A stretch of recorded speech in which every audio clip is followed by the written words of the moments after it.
Voice of Togo. Mia Bigby. Bon, ça fait des années que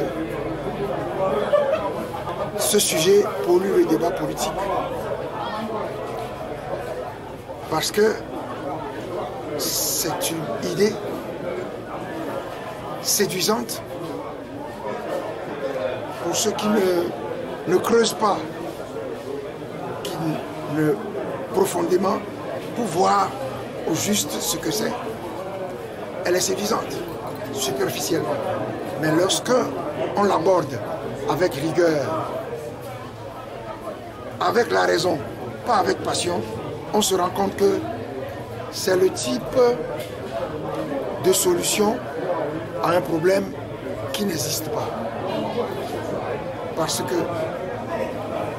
pour que la candidature unique soit la solution à un problème, il faudrait que l'opposition, les résultats officiels donnés et qui sont frauduleux, il ne faut pas l'oublier, que ces résultats donnent l'opposition détentrice de la majorité absolue.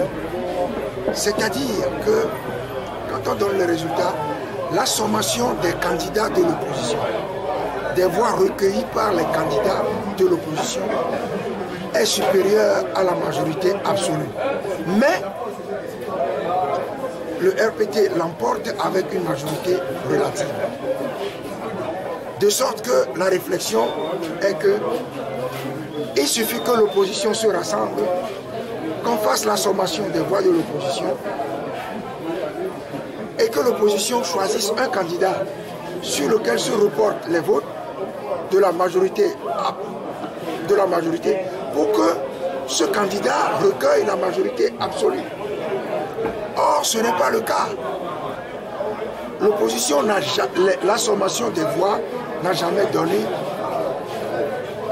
l'opposition détentrice de la majorité absolue.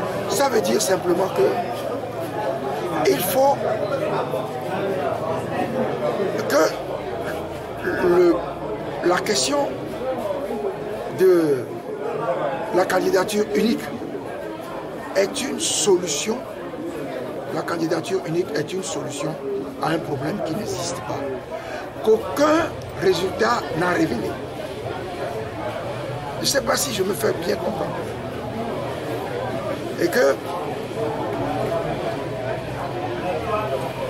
la solution, c'est, si tel est le cas,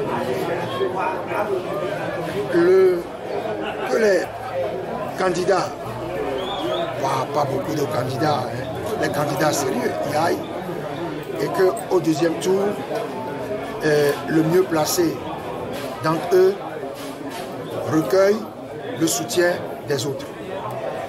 Quand tout le monde aura voté et qu'on demandera à des gens dont les candidats ne sont pas passés au premier tour d'aller voter, ils seront plus enclins à accepter que si on leur dit on a choisi un candidat pour vous, il faut aller voter pour lui. Certains seront amenés à refuser d'aller voter.